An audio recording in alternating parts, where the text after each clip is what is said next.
अपने कई महापुरुषों की बातें सुनी होगी, कई बुद्धिमानी पुरुषों और गुरुदेव की बातें सुनी होगी। उनका कहना यह होता है कि सांसारिक जीवन मोह माया और हमारे रिश्ते, हमारा धन, हमारी इच्छाएं, ये सब बस माया जाल है और जीवन का असली लक्षण मोक्ष मुक्ति है। हमें आध्यात्मिक जीवन की ओर बढ़ना चाहिए। जब भी आप उनकी बातें सुनते हैं तो आपके मन में एक प्रश्न होता है और वह प्रश्न यह है, क्या हमारा सांसारिक जीवन जीना व्यर्थ है? क्या हमें केवल आध्यात्मिक जीवन जीना चाहिए? क्या हमें खुद की खोज करनी चाहिए? क्या हमें संसार के सुख का आनंद नहीं लेना चाहिए? जो लोग इस सांसारिक जीवन में फंसे हुए हैं, क्या उनका जीवन पूरी तरह से व्यर्थ है? किसी को अपने माता पिता के लिए धन कमाना है, तो कोई अपने परिवार को सुखी देखना चाहता है, कोई अपने बच्चों की चिंता में दुखी है, तो कोई अपने लिए कुछ करना चाहता है, कोई अपनी प्रेमिका को खुश रखना चाहता है, कोई अपने प्रेमी को पाना चाहता है, कोई बड़ा आदमी बनना चाहता है, तो कोई राज करना चाहता है, कोई साधारण जीवन जीना चाहता है। इसी प्रकार हम सभी की तरह तरह के सपने हैं, तरह तरह के विचार हैं। हम सभी को अपने जीवन में कुछ ना कुछ तो चाहिए, परंतु यह सभी बुद्ध पुरुष जब हमारे सामने आते हैं तो हमारे इन सपनों को तोड़ मरोड़ के रख देते हैं।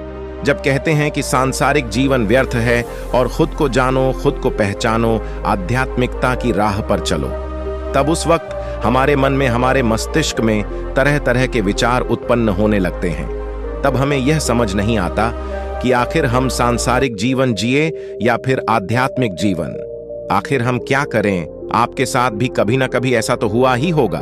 चलिए इसके पीछे की बात जानते हैं और इसके पीछे की वास्तविकता को जानते हैं, और इन सब के बीच हमें जीवन में संतुष्ट कैसे मिलेगी, हम पूरी तरह से खुश कैसे रह सकते हैं। क्या हमें सब कुछ छोड़कर एक बौद्ध भिक्षु की तरह सब कुछ त्याग कर आनंद मिलेगा?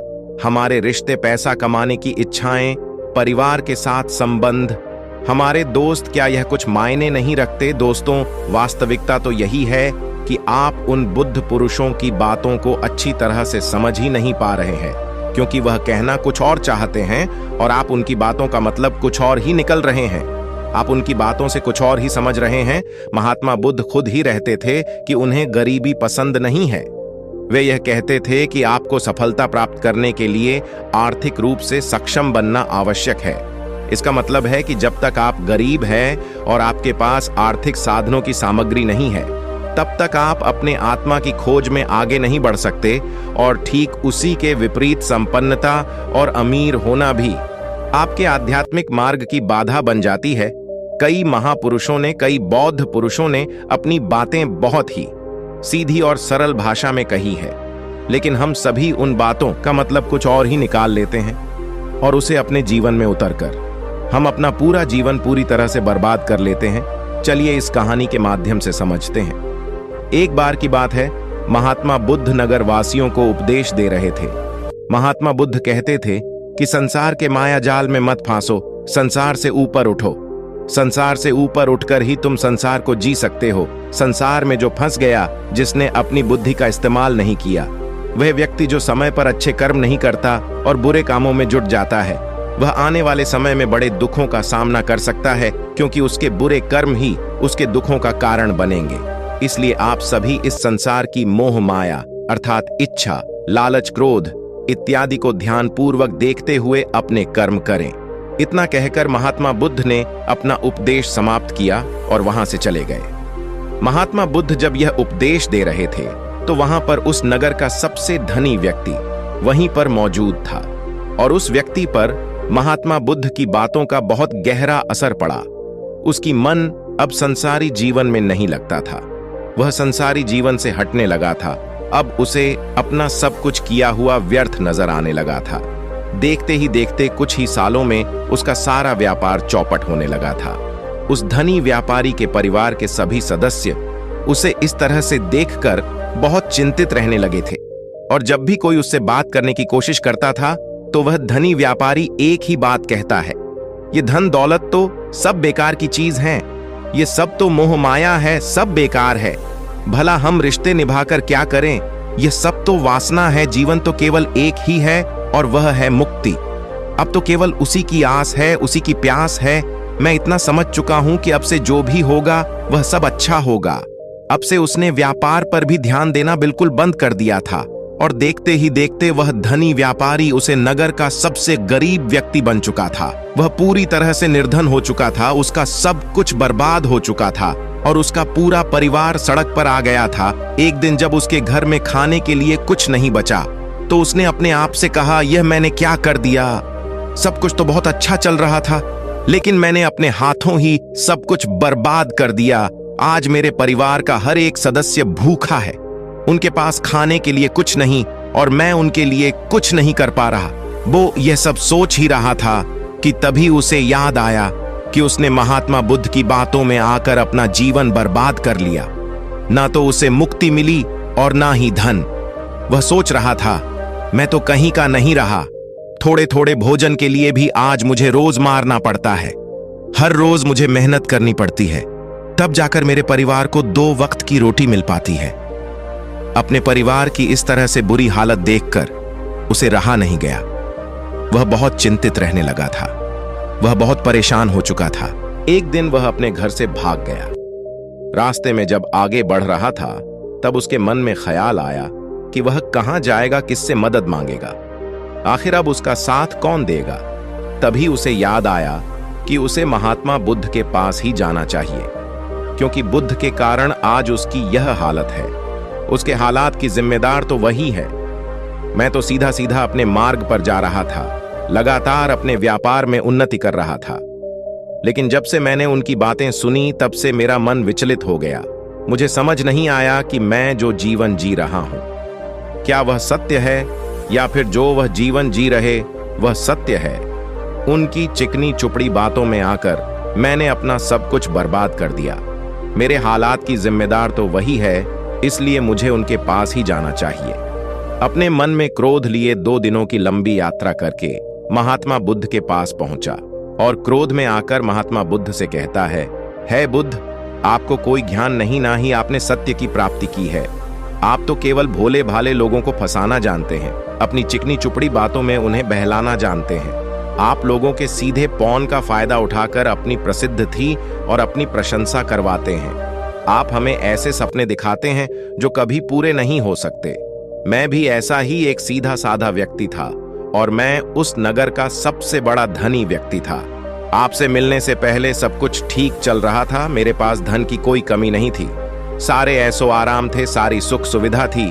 लेकिन जब से मैं आपका उपदेश सुना, मैं आपसे इतना प्रभावित हो गया कि मैं आपकी बातों को ही मानना शुरू कर दिया और वह सारी चीज छोड़ दी जो मुझे संसारी जीवन से जोड़ दी थी, अर्थात संसार की सारी मोह माया मैं त्याग दी। और आज देखिए, आपकी वजह से मेरा पूरा परिवार भिखारी बन चुका है। वह छोटी सी कुटिया में रहता है, यहाँ तक कि रोज के खाने के लिए भी हमें तिल तिल मरना पड़ता है। एक आपकी वजह से मैं पूरी तरह से बर्बाद हो चुका हूं।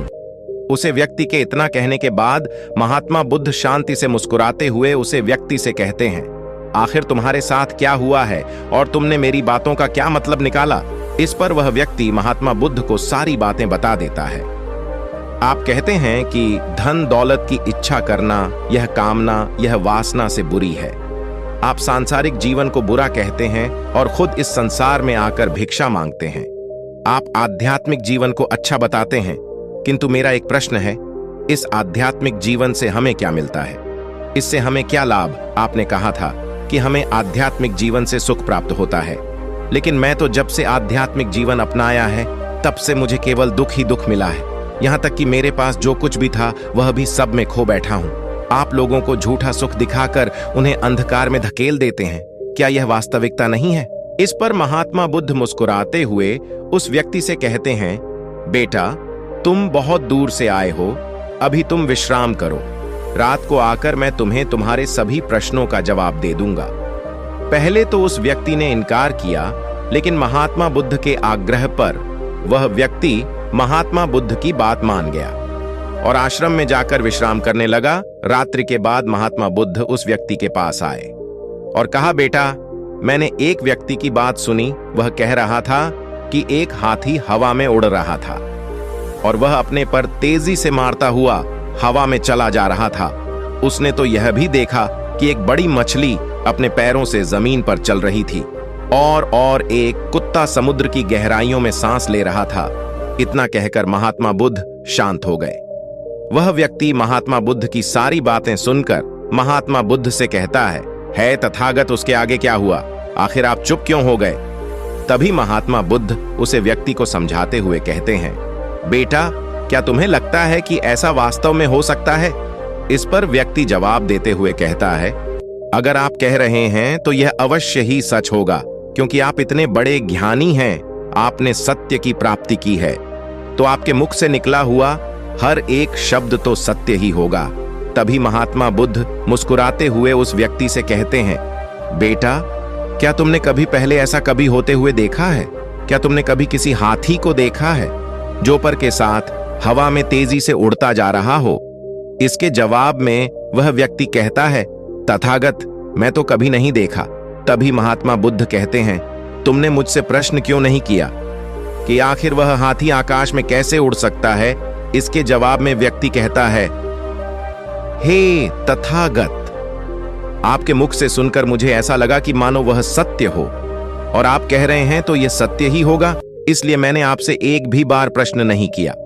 तभी महात्मा बुद्ध उस व्यक्ति को समझाते हुए कहते हैं, कभी किसी की बातों पर मत जाना, बल्कि खुद विचार करो, स्वयं सोचो कि उस बात में कितनी सच्चाई है। जो व्यक्ति कह रहा है क्या वह सच है? आखिर वह कहना क्या चाहता है? हो सकता है कि वह कुछ और कहना चाहता हो और तुम उसका अर्थ कुछ और ही निकल रहे हो। कम से कम तुम्हें एक बार प्रश्न करके यह समझना तो चाहिए कि आखिर वह कहना क्या चाहता है। अगर तुम मुझसे पूछते कि आखिर वह हाथी हवा में कैसे उड़ सकता है, तो इसका जवाब मैं तुम्हें अवश्य देता। मैं तुम्हें ऐसा बताता कि एक छोटा सा बच्चा अपने खिलौने के साथ खेल रहा है, वह हाथी को हवा में उड़ा रहा है और कुत्ते को पानी में डूबा रहा है, और रही बात मछली की, तो वह उसे जमीन पर चला रहा है। क्या ऐसा संभव नहीं हो सकता? इसके जवाब में व्यक्ति कहता है, बिल्कुल ऐसा हो सकता है। महात्मा बुद्ध उस व्यक्ति को कहते हैं, इसी प्रकार मैं कभी किसी को निर्धन या गरीब होने के लिए नहीं कहता। निर्धनता या गरीबी तुम्हारे विकास में बाधक बन जाती है, जिससे तुम और कुछ नहीं सोच पाते, ना ही कुछ समझ पाते हो। इन वृक्षों को देखो, जब इन्हें भोजन की आवश्यकता होती है तो यह भिक्षा मांगने के लिए निकल पड़ते हैं, लेकिन यह भिक्षा कहां से आती है? इसके जवाब में व्यक्ति कहता है तथागत, हर कोई रोज मेहनत करता है ताकि उसके परिवार का पालन पोषण हो सके, और जो वह मेहनत करता है उसके बदले में उसे कुछ पैसे मिलते हैं। उन पैसों से भोजन खरीदना है, और वही भजन वह आपको भी सौंपता है, और वहीं से भिक्षा आती है। तभी महात्मा बुद्ध उस व्यक्ति से एक और प्रश्न करते हैं, बेटा, यह बात तो सत्य है, लेकिन तुम क्या मुझे यह बता सकते हो कि आखिर यह धन कहां से आता है? इसका जवाब देते हुए व्यक्ति कहता है तथागत, धन तो सभी लोग अर्जित करते हैं, सभी कमाते हैं। तभी महात्मा बुद्ध इस व्यक्ति को समझाते हुए कहते हैं, ठीक इसी प्रकार दुनिया में यदि हर कोई दीक्षा मांगने लग जाए तो आखिर भोजन कहां से आएगा? अनाज कौन उगाएगा? व्यापार कौन करेगा? और लोगों की रक्षा के लिए धन कहां से इकट्ठा होगा? लोगों की जरूरतें कैसे पूरी होगी? यह सुनकर व्यक्ति थोड़ा सा अचरज में पड़ गया और महात्मा बुद्ध से कहता है, किंतु है तथागत, आप ही तो कहते हैं कि मनुष्य की इच्छा, कामना, वासना, लालच और क्रोध, यह सभी मनुष्य के विकार है और हमें इसे दूर रहना चाहिए, तभी वह आत्मज्ञानी कहलाता है। तभी महात्मा बुद्ध कहते हैं, बेटा, मैं तो अभी भी यही कह रहा हूं कि मनुष्य को इन सब चीजों से दूर रहना चाहिए। इस पर व्यक्ति महात्मा बुद्ध की बात काटते हुए कहता है तथागत, पर दुनिया तो इसी पर चल रही है, इसके बिना भला यह संसार कैसे चल सकता है? हर किसी को पैसों की जरूरत है, बिना पैसों के वह अपने परिवार को नहीं चला सकता, वह अपने परिवार का पालन पोषण नहीं कर सकता, वह अपने परिवार के लिए भोजन नहीं ला सकता, और यदि वह पैसे नहीं कमाएगा तो वह भूखा मर जाएगा। तभी महात्मा बुद्ध कहते हैं, बेटा, यह संसार इन चीजों से नहीं चल रहा, इन चीजों से बिगड़ रहा है। इस पर व्यक्ति कहता है तथागत, आखिर आप क्या कहना चाहते हैं? संसार में इच्छा, कामना, वासना और क्रोध ही तो है, और जब हम इनका त्याग कर देते हैं तब हम अध्यात्म के मार्ग की ओर आगे बढ़ते हैं। अर्थात मुक्ति के मार्ग पर, यानी कि हम सन्यासी के मार्ग पर चलते हैं। इस पर महात्मा बुद्ध जवाब देते हुए कहते हैं, बेटा, तुमने जो कुछ कहा वह भी एक बहुत बड़ा सत्य है। इच्छा, कामना, वासना और क्रोध ऐसे ही बुरी भावनाओं को छोड़ देने से हम संसार छोड़कर सन्यासी हो जाते हैं, और इन्हीं सभी चीजों को छोड़कर भी हम संसार में जी सकते हैं, धन कमा सकते हैं, मान, पद, प्रतिष्ठा और सम्मान कमा सकते हैं, क्योंकि हम सब अपना कर्म ही तो कर रहे हैं। एक किसान खेती करता है, पर वह अपनी खेती बिना बुरी भावनाओं के भी कर सकता है।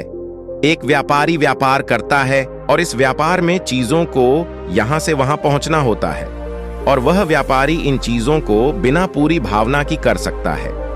ठीक उसी प्रकार एक राजा भी अपनी प्रजा की रक्षा करता है, और वह भी अपने कर्म बिना किसी बुरी भावना के कर सकता है, और एक भिक्षु इन सभी लोगों को सही प्रकार और सही कार्य करने के लिए मार्गदर्शन करते हैं, जो उस भिक्षु का कर्म है, जो उसका कार्य है, और जो व्यक्ति जागृत होकर अपने कर्मों का सही पालन करता है, वास्तविकता में वही सन्यासी है, वही भिक्षु है, क्योंकि हम जो भी कर्म कर रहे हैं वह हमारा इस संसार में रहने के लिए, जीवित होने के लिए, जीवन जीने के लिए केवल एक माध्यम मात्र ही है। उसे छोड़कर हम कुछ भी नहीं पा सकते, और हमारे सभी कर्म करते हुए हमारा मुख्य उद्देश्य जागृत होना है, खुद को पहचानना है, खुद को जानना है। एक बार यदि हमारे भीतर ज्ञान का उदय हो गया, तब हम चाहे जो भी करें, वह फिर संसारी हो या सन्यासी, सब एक ही होते हैं। इस पर व्यक्ति महात्मा बुद्ध से कहता है बुद्ध, किंतु मैंने तो देखा है कि आप अपने संग में उन लोगों को भी शामिल कर लेते हैं, जो लोग अपने परिवार को छोड़कर आए, अपने माता पिता को छोड़कर आए हैं, अपने बीवी बच्चों को छोड़कर आए हैं। क्या आप उनसे कभी यह कहते हैं कि जाकर अपनी जिम्मेदारियां पूरी करो, जाओ अपनी जिम्मेदारियां संभालो और धन कमाओ, और वहीं पर रहकर तुम आत्मज्ञान प्राप्त करो?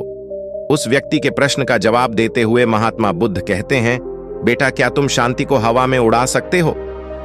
इसके जवाब में वह व्यक्ति कहता है, नहीं, मैं नहीं उड़ा सकता। तभी महात्मा बुद्ध कहते हैं, केवल एक बच्चा ही हाथी को हवा में उड़ा सकता है। ठीक उसी प्रकार जिस व्यक्ति को जो बना है वह तो वह बनकर ही रहेगा। जैसे किसी व्यक्ति को राजा बना है तो वह राजा बनेगा, किसी व्यक्ति को व्यापारी बनना है तो वह व्यापारी बनेगा। ठीक इसी प्रकार यदि किसी व्यक्ति को आत्मज्ञान की प्राप्ति करनी है तो उसे सब कुछ तो त्यागना ही होगा। आगे महात्मा बुद्ध उस व्यक्ति से कहते हैं, बेटा, क्या तुम सब कुछ छोड़कर आत्मज्ञान के मार्ग पर आगे बढ़ते, या फिर तुम यह सोच रहे थे कि इस रास्ते पर चलकर जीवन आसान हो जाएगा, जो होगा सब अच्छा होगा, सब कुछ अपने आप ही मिलने लगेगा, मुझे तो कुछ करने की आवश्यकता ही नहीं पड़ेगी, सारे दुख दर्द सब कुछ समाप्त हो जाएगा और जीवन में चमत्कार होने लगेगा और अंत में मुक्ति भी मिल जाएगी। महात्मा बुद्ध की यह बात सुनकर उस व्यक्ति को अपनी गलती का एहसास हो गया। पदोन्नति महात्मा बुद्ध के चरणों में गिर पड़ा और कहने लगा, है तथागत, आप सत्य कहते हैं। मैं तो कुछ ऐसा ही सोचा था, क्योंकि मेरा व्यापार सही नहीं चल रहा था, तो मुझे लगा कि सब कुछ छोड़कर सब मिल जाएगा, मुझे कुछ करने की आवश्यकता ही नहीं पड़ेगी और मेरे सारे दुख दर्द हमेशा के लिए खत्म हो जाएंगे और मैं आत्मज्ञान भी प्राप्त कर पाऊंगा। तभी महात्मा बुद्ध उस व्यक्ति से कहते हैं, बेटा, भिक्षु हो जाना कोई आसान बात नहीं है, इसके लिए सब कुछ त्यागना पड़ता है।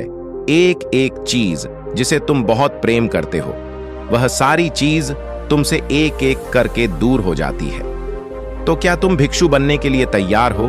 क्या तुम सब कुछ छोड़कर अध्यात्म के मार्ग में आगे बढ़ना चाहते हो? इसके जवाब में व्यक्ति कहता है तथागत, मुझे मेरी गलती का एहसास हो चुका है, मुझे भिक्षु नहीं बनना है, मैं तो व्यापारी ही ठीक हूं, मैं तो अपने संसारी जीवन में ही ठीक हूं, परंतु अब भी मेरे मन में एक प्रश्न शेष बचा है। अगर आपकी आज्ञा हो तो वह प्रश्न भी मैं आपसे पूछना चाहूंगा। तभी महात्मा बुद्ध उसे आज्ञा देते हैं। इस पर व्यक्ति कहता है तथागत, आप ही तो कहते हैं कि धन नहीं कमाना चाहिए, पद, प्रतिष्ठा, अहंकार हमें दुख की ओर ले जाते हैं और संसार में यही तो है, और क्या है? यदि हमें संसारी जीवन जीना है तो हमें यह सब तो करना ही पड़ेगा। तभी महात्मा बुद्ध मुस्कुराते हुए उस व्यक्ति से कहते हैं, क्या तुम्हें भूख लगी है? इस पर व्यक्ति कहता है, हाँ गुरुदेव, मुझे बहुत भूख लगी है। तभी महात्मा बुद्ध उस व्यक्ति को भोजन करवाते हैं। उसे भरपेट भोजन खिलाने के बाद महात्मा बुद्ध उसे व्यक्ति से कहते हैं, लो और खाओ, ये सब तुम्हारे लिए ही है। इसके जवाब में वह व्यक्ति कहता है, गुरुदेव, मैं पहले ही बहुत ज्यादा खा चुका हूं, अब मुझे और नहीं खाया जाएगा। मेरे पेट में अब थोड़ी भी जगह नहीं रह गई है। यदि मैं और अधिक खाया तो मेरा पेट दर्द करने लग जाएगा और फिर मुझे तरह तरह की परेशानियां होने लगेंगे, मैं परेशान हो जाऊंगा। तभी महात्मा बुद्ध मुस्कुराते हुए उसे व्यक्ति से कहते हैं, बेटा, मैं भी तो तुम्हें यही समझाने का प्रयास कर रहा हूं कि जितनी जरूरत है उतना ही खाओ, उतना ही धन कमाओ, जीतने की तुम्हें आवश्यकता है। क्योंकि हर चीज जब हद से ज्यादा हो जाती है तो वह नुकसान जरूर पहुंचती है। फिर वह चाहे धन हो, चाहे इच्छा, चाहे लालच, या फिर कामना, या फिर वासना, सब कुछ हद से ज्यादा आपको नुकसान ही पहुंचाएगा और यह सब आपको केवल दुख ही देंगे। इसलिए इन्हें नियंत्रण में रखना चाहिए। जीतने की हमें आवश्यकता है, उतना ही हमें चाहिए। और जब आप इसे नियंत्रण में रखते हैं तो यह कभी आपको दुख नहीं दे पाएगा, आप हमेशा सुखी रहोगे। आगे महात्मा बुद्ध उस व्यक्ति से कहते हैं, भर दे धन कमाना आवश्यक है, क्योंकि धन की कमी नहीं होनी चाहिए, भोजन की कमी नहीं होनी चाहिए, किसी भी कार्य को करने के लिए मन में इच्छा की कमी नहीं होनी चाहिए। लेकिन उसी के साथ में यह भी ध्यान रखना है कि इच्छा अत्यधिक भी नहीं होनी चाहिए। और मैं तुम्हें यही समझाने का प्रयास कर रहा हूं, मैं तुम्हें यही ज्ञान देने का प्रयास कर रहा हूं कि मध्य में रहो, ना कम ना ज्यादा। इसलिए जो और धन कमाओ, व्यापार करो, अपने कर्म से न केवल अपना बल्कि दूसरों का भला भी करो। जब तुम अपने किए के सांसारिक कार्यों से लोगों का भला करते हो, तब तुम में और किसी सन्यासी अर्थात किसी भिक्षु में कोई अंतर नहीं रह जाता। बस सभी के मार्ग अलग होते हैं, लेकिन मंजिल एक ही होती है और तुम कभी मार्ग से भटक न जाओ। इसलिए ऐसे लोगों की संगत में रहना जो तुम्हें आत्मज्ञान के सीधे मार्ग पर ले चले, जो सांसारिक जीवन से हटकर नई जीवन में प्रवेश करवाता है। क्योंकि वे लोग बुराइयों से लड़ने में तुम्हारी मदद करेंगे, तुम्हें ताकत मिलेगी और तुम लगातार बिना विचलित हुए आध्यात्मिक के मार्ग पर लगातार आगे बढ़ते चले जाओगे। इतना कहकर महात्मा बुद्ध शांत हो गए। वह व्यक्ति महात्मा बुद्ध को प्रणाम करके कहता है, गुरुदेव, आपकी शिक्षाएं तो बिल्कुल अलग हैं। आप जो कहते हैं उसके पीछे का अर्थ कुछ अलग ही होता है, बहुत सीधा और सरल, लेकिन हम उसे समझ नहीं पाते। आपके पास चमत्कार का आश्वासन नहीं है, पर आपके पास वह मार्ग है जिस मार्ग पर चलकर मैं अवश्य ही अध्यात्म को प्राप्त कर सकता हूं, जिससे मेरा और लोगों का सभी का भला ही होगा। गुरुदेव, ये मेरी ही गलती थी कि मैं आपकी बातों का गलत मतलब निकाला और एक व्यापारी होकर भी मैंने अपने कर्म को छोड़ दिया और ये सोचने लगा कि अब अपने आप ही सब कुछ होगा, सब कुछ अच्छा ही होगा। लेकिन यह सत्य है कि अपने आप कुछ नहीं होता। जब हम हाथ पर चलाएंगे, काम करेंगे, कर्म करेंगे, तभी हमें फल मिलेगा। जब हम हाथ पैर मारना छोड़ देते हैं तो नदी का बहाव हमें अपने साथ बहाकर ले चला जाता है और तब हमारे हाथों में कुछ नहीं रह जाता। और यही मेरे साथ भी हुआ है गुरुदेव। आज से मैं आपको वचन देता हूं कि मैं अपना कर्म पूरी ईमानदारी के साथ करूंगा। आपके दिए हुए मार्ग पर मैं पूरी ईमानदारी से चलूंगा। मैं आपको वचन देता हूं कि मैं एक अच्छा व्यापारी और एक अच्छा इंसान बनकर रहूंगा। मैं आत्मज्ञान के मार्ग पर अपने कर्म करते हुए आगे बढ़ता रहूंगा। इतना कहकर वह व्यक्ति महात्मा बुद्ध को प्रणाम करके वहां से लौट गया। दोस्तों, हमारे साथ भी कुछ ऐसा ही होता है। जब हम किसी सिद्ध पुरुष की बातें सुनते हैं तो हमें लगता है कि संसारी जीवन व्यर्थ है और हमने जो कुछ भी आज तक कमाया है, जो कुछ भी आज तक कर्म किए हैं, वह सब व्यर्थ है। दुनियादारी की सारी बातें बेकार है। हमें तो आत्मज्ञान के मार्ग पर बढ़ाना चाहिए, वही सही रहा है। लेकिन हम कभी अपने भीतर नहीं देख पाते कि हमें आत्मज्ञान की कोई जरूरत नहीं है, क्योंकि आज हमारा वक्त बुरा चल रहा है और हमें कोई रास्ता नजर नहीं आ रहा। तब हमें आत्मज्ञान नजर आ रहा है और जब कल हमारा वक्त अच्छा होगा, हमारे जीवन में सुख होगा, तो आत्मज्ञान कहां पर होगा यह हमें जांच नहीं। इसीलिए जो आत्मज्ञान के मार्ग पर चलते हैं उन्हें सुख और दुख से कोई फर्क नहीं पड़ता, उन्हें अपने व्यवसाय से भी फर्क नहीं पड़ता, उन्हें जीवन की झंझटों से भी फर्क नहीं पड़ता। वह तो बस आत्मज्ञान के स्मारक पर खुशी खुशी चलते रहते हैं और अपनी मंजिल तक पहुंच ही जाते हैं। दोस्तों, आज के इस वीडियो से आपने क्या सीखा, वह मुझे आप कमेंट में जरूर बताइए। इसी के साथ मुझे उम्मीद है कि आपको आज की वीडियो भी जरूर पसंद आई होगी। इस वीडियो को लाइक और अपने दोस्तों के साथ शेयर जरूर कीजिएगा और साथ ही चैनल को सब्सक्राइब और घंटी बटन को भी दबा दीजिएगा। चलिए फिर मिलते हैं एक और वीडियो में, तब तक के लिए अपना ख्याल रखें। धन्यवाद। नमो बुद्धाय।